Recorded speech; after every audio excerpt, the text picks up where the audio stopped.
This episode brought to you by Factor, America's #1 ready-to-eat meal kit.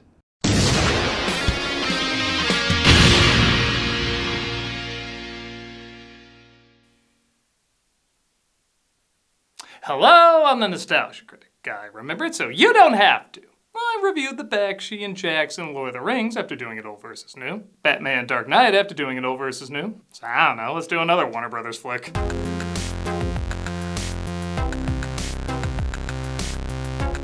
Not gonna lie, I feel like I got my thoughts out when I did that video, but on its 20th anniversary. Yeah, remember when this actually was new? People have been asking me to give a full review of the Tim Burton remake. Who am I to argue with the will of the people? I mean, Wonka videos do surprisingly well on this channel. But at the same time, it might be interesting to give this another look. I do remember some updates to this story really working well, but I also remember everything else. But who knows, maybe my opinion will change. It's not like we're short, powerful, crazy rich people in the public eye, so maybe I'll have a different point of view on this Willy Wonka after all these years. Are you hep to the job? Can you dig what I'm laying down? I knew that you could. Slide me some skin. So, brother? Yeah, maybe I'm a Chinese jet pilot. Regardless, people want me to give the full review treatment, so that's what I'm gonna do today. So consider this review revisit-ish. Yeah, I've only done 2 and already there's a spin-off. But hey, I guess that matches this franchise. Let's take a look at Charlie and the Chocolate Factory. First off, I should say, while I talked about the Elfman songs before, I actually do dig the intro music. I think I was closed off to it at first because it just sounded like Elfman imitating Elfman, which I was hearing a lot at the time. But returning back, it is kind of fun.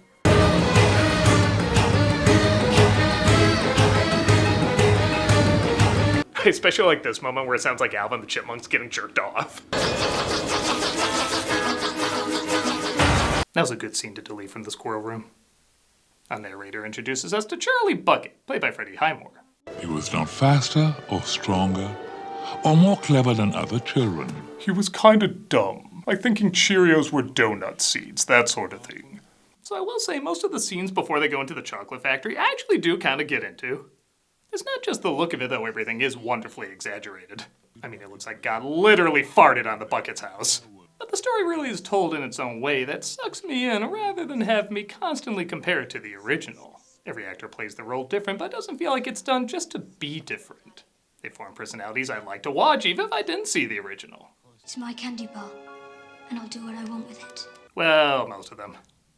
Alright, make no mistake, Highmore has become a very accomplished actor. Bates Motel's absolutely stellar in, and Good Doctor, I am a surgeon! Isn't his fault. But he can't bring much to this bland written version of Charlie. Thankfully, though, he doesn't have to worry much about that, as Grandpa Joe, played by David Kelly, tells many stories about the history of Wonka, played by Johnny Depp. Yeah, ironically, the movie called Willy Wonka is more about Charlie, and the movie called Charlie is more about Willy Wonka. We're out of chocolate birds. We'll need to make some more. Now open. This will be the first of many times I say please don't do that again. Tell him about the Indian prince. He'd like to hear about that. So it gets a little unfocused here. I know, right? In a Burton movie, you're kidding. But I kind of like telling these stories not knowing if they're true or if they're building up the mythos of Wonka. As long as I don't show Wonka yet, keeping some mystery behind it, I think these scenes are kind of fun. They began sending in spies to steal his secret recipes. He talks about how spies stole his recipe, so he had to close down the factory.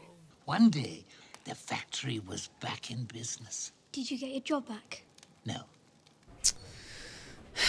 That sucks. It's announced that Willy Wonka has put 5 golden tickets in 5 Wonka bars, and the kids that find them will be given a tour of his factory, as well as something else. In addition, one of these children shall receive a special prize beyond anything you could ever imagine. Seeing how this Wonka is clearly inspired by Michael Jackson, I don't like the vibe that's giving off. The first is found by Augustus in Germany, who in the original is fat, but also rude. However, here, fat is enough to hate him. How did you celebrate? I eat more candy. What a repulsive boy. Why can't he weigh a pound like me? The next ticket is found by Veruca, or rather her rich father's workers find it for her. As soon as my little Veruca told me she had to have one of these golden tickets, I started buying up all the Wonka bars I could lay my hands on. Why do I want to play the end credits of Pearl over that? I don't think that was really fair. She didn't find the ticket herself. Today more fair than you getting this part with that performance. The third ticket is found by Violet, who I like has more of an overachiever personality as opposed to just gum chewing. I always thought that was a weird reason for death. Now, to be fair, as actress is used to a fair amount of randomness in that category. I'm the Junior World Champion gum chewer. Of course, I did have my share of trophies, mostly baton. I also have to give credit that, like the original, the parents are played just as well as the kids, bringing a lot of personality that immediately tells the story of how their offspring got the way they did. Like the next winner, Mike TV, whose father clearly doesn't moderate what he watches or plays. In fact, his eyes are glued to screen so much, he actually figured out a pattern for how to find the next ticket. Track the manufacturing dates, offset by weather, and the derivative of the Nikkei index. A retard can figure it out. Well, that'll be a fun clip for an employer to find when he's looking for a job. You ungrateful little butt. Yeah, now plug his ears. The tar talk was totally fine, though. Grandpa Joe gives Charlie some money to get a Wonka bar, but there's sadly no ticket inside, much to the tremendous heartbreak of Charlie.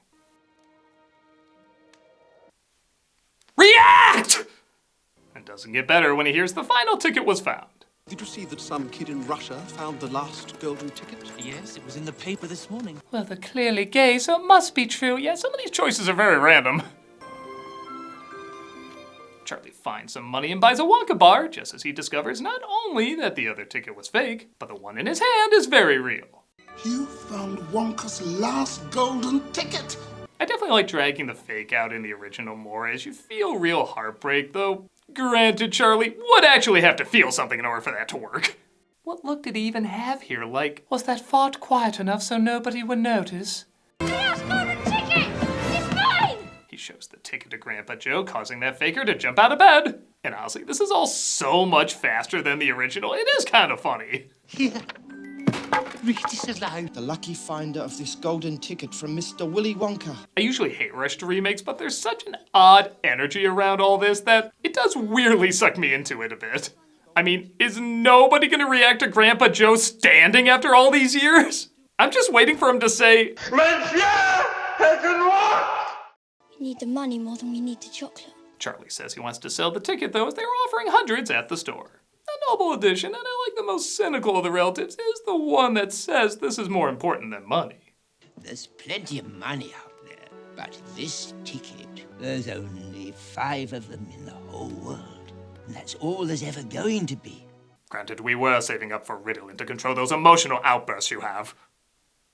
Please, Charlie, lower your voice! The next day, they make it to Wonka's factory, where we're sacrificed to this earworm.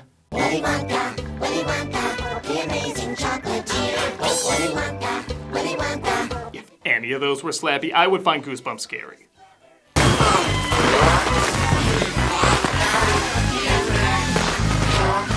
Well, that does represent what Gene Wilder said this movie did to the original. Wonka appears and... Good morning, Starshine. The Earth says hello. Call it 3639 is when the movie got bad. Alright, to Depp's credit, I can't entirely blame him. This isn't the Wonka from the previous film or the book, it's something else. And I always thought a verruca was a type of wart you got on the bottom of your foot. boy, is it something else. So it's pretty clear they're depicting a kid who never grew up and has the same social awkwardness of a kid who never grew up. And at first, I didn't understand why, but the more I think about it, what would the life of an imaginative yet undeveloped man-child be like? Yeah, we mentioned that one. A little too on the nose. Ha ha. You know what I'm saying. There could be something here, and maybe if this Wonka was charming, funny, or even interesting, I could get into that, but... You're really weird. I hate this man. You immediately know what this guy is all about. Even when they give the backstory about how his father, played by Christopher Lee, was a strict dentist, you don't need any more. You can put all the pieces together. That's usually a good thing to understand a character quickly, but they're acting like there's a lot to unpack with him, and it's honestly like watching that one fan at a convention who thinks because he dressed like a funny character, he's as witty as that funny character. The best kind of prize is a surprise. Can you please tell Billy he's not Blitzo? Don't you want to know our names? Can't imagine how it would matter. Well, if you give him the factory to one of them, I would think that would be a factor. Yeah, this is what I mean. If he was trying to figure out which of these kids should win in a very obvious comedic way, that would be funny and match his childlike persona. but he literally says he doesn't care. Mr. Wonka, I'm Violet Beauregard. I don't care. Well, if you don't, why should I? The humor is closer to something like Jim Carrey's Grinch. It doesn't really matter if he makes sense or captures the spirit of the story, just as long as he's so big or weird that you can't help but laugh at how uncomfortable you are. You're Mike TV. You're the little devil who cracked the system. You are not leaving this place with your ball still attached. Ah, fall. The most beautiful time of the year. Ow! Stupid fall! That's not where you're supposed to be! Let me try resetting it. There we go, fall. The most beautiful time of the year. Ow! Shucks! Let me try blowing out a way. It doesn't look suggestive at all. Oh, now I got whatever the hell that screen is. You know, I guess fall is a time for a reset. Haha, tie-in!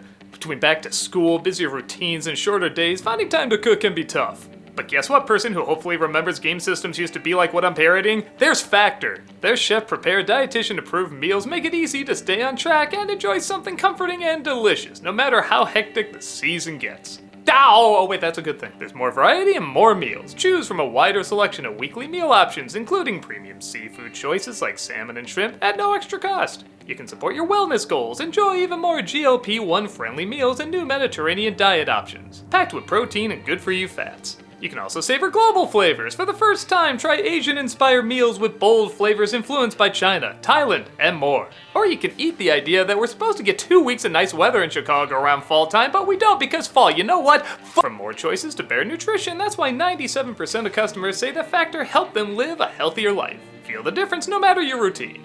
I know I said this 100 times, I always break character when I do it, but again, if you've had these meals, you know why. These really are great. These aren't like any other meals you have mailed to your home. I mean, these really are the best that I've certainly ever had. It is super, super good. Now back into character. Eat smart at factormeals.com/nostalgia50off and use the code nostalgia50off to get 50% off your first box, plus free breakfast for 1 year. That's code nostalgia50off at factormeals.com for 50% off your first box, plus free breakfast for 1 year. Get delicious, ready-to-eat meals delivered with Factor. Offer only valid with new Factor customers with code and qualifying auto-renewing subscription purchase. Well, I'm off to use my snowblower because, you know, fall! Piece of shit.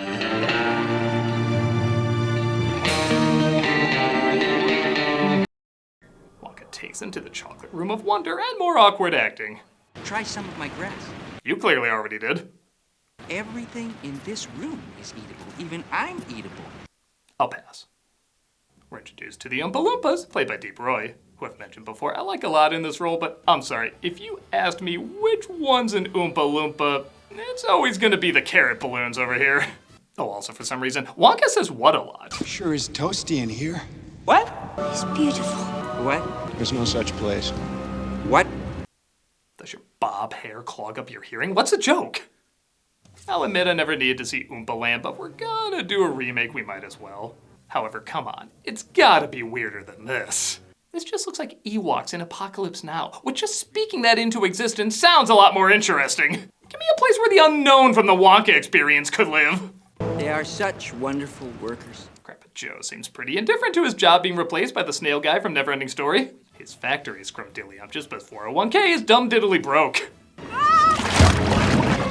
Augustus eats from the chocolate river and falls in, resulting in the Oompa Loompas singing. Augustus Gloop, the great bakery nincompoop. Every song in the movie is taken from a different decade of music, which is a pretty clever way to do its own thing without being compared too much to the original. Slowly wheels go round and round, and cogs begin to grind and pound. Stop that.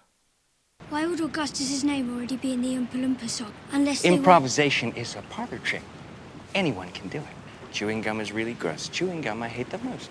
Like look at inquisitive Charlie Bucket. All of his questions can kindly suck it.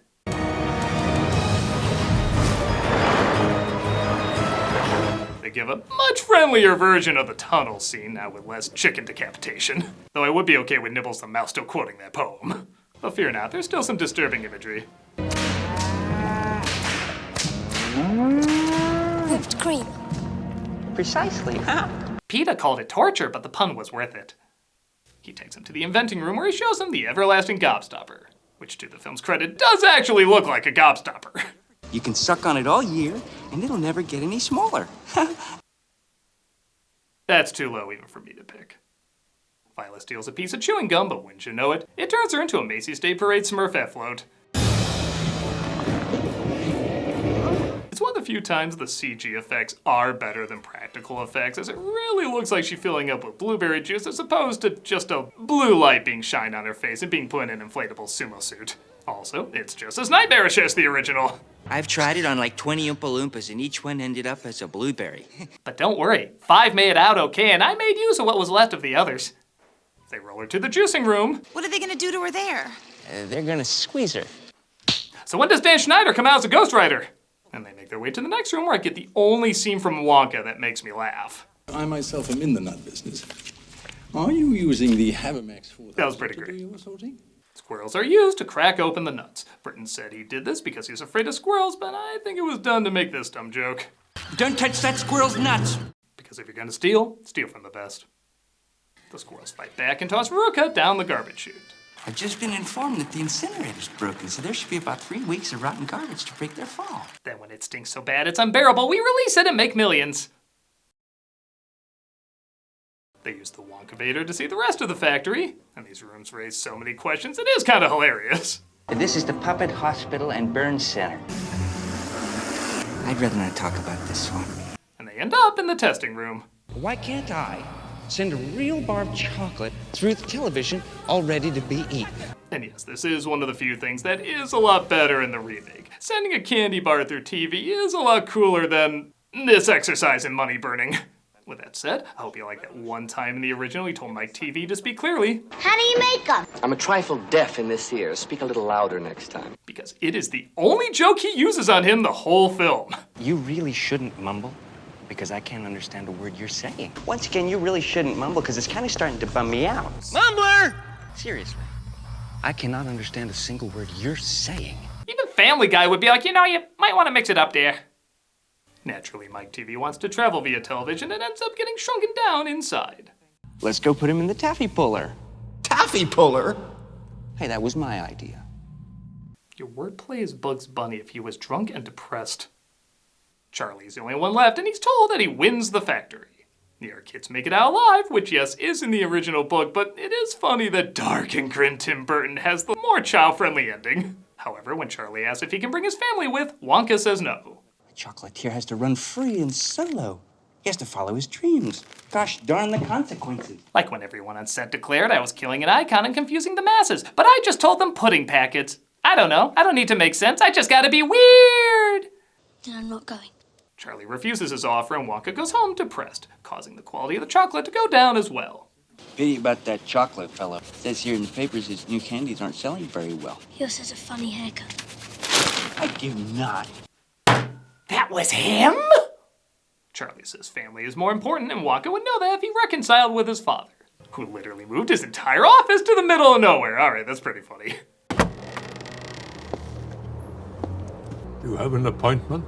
Okay, he must be really good. You need an appointment to see a dentist out here?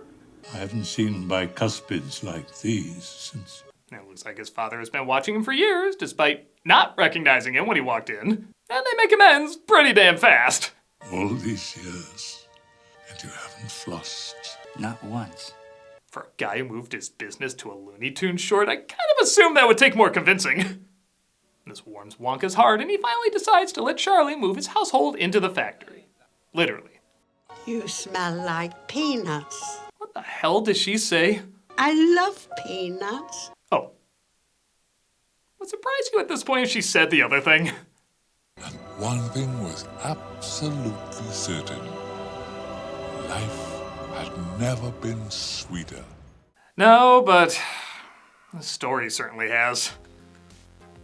Yeah, sorry, this still hasn't won me over, and I think I get irritated with it because I see how it could have won me over. When I first heard this was happening, I wasn't open to it at all. I love the original, I think it's an absolutely perfect kids movie, but I will admit, when I started giving this one a chance, I did start seeing the possibilities of it. There's a lot of good updates without necessarily feeling dated or forced. The world is different, but still has a unique, entertaining atmosphere. It just falls apart with Wonka himself. Yeah, Charlie's pretty bland too, but I could work past that if Wonka was done right. He's not likable, he's not funny, he's not clever, and even what motivates him is pretty inconsistent on several levels. Had they figured this character out, maybe the film would have stood a chance, more than I was originally giving it. But it just leads to awkward moment after awkward moment and derails the whole entire thing. I know for those who grew up with it, there's always going to be a fondness for it, but if this is the Wonka I had to be stuck with, I'd say pass me a Slugworth Sizzler. Which is also the name of his porno parody. I'm a nostalgia critic guy, remember? So you don't have to. Even I'm eatable. We're still doing cameos for charity, but I'm gonna switch things up a little bit. As many of you are probably aware, I got chronic fatigue syndrome about 1.5 years ago. It's still with me, and while it's not nearly as bad as what other people have, there's still very little known about it, not much research or anything, and it probably goes without saying it's really spiked after COVID. So rather than change up the charities every month, I think I'm just gonna give the money to one charity, Solve MECFS. There are so many people suffering greatly from this, and like I've said in the past, I'm not suffering nearly as bad as so many people out there, yet it's still getting in the way of how I live my usual life. So I can't even imagine what so many other people must be going through and the toll it must be taking on them. So if you want a video of me saying happy birthday or congrats, good luck, or whatever, click on the link below and be giving to a good cause. If you're like, no, your face is a butt and I don't like you, well, consider giving to this wonderful organization anyway.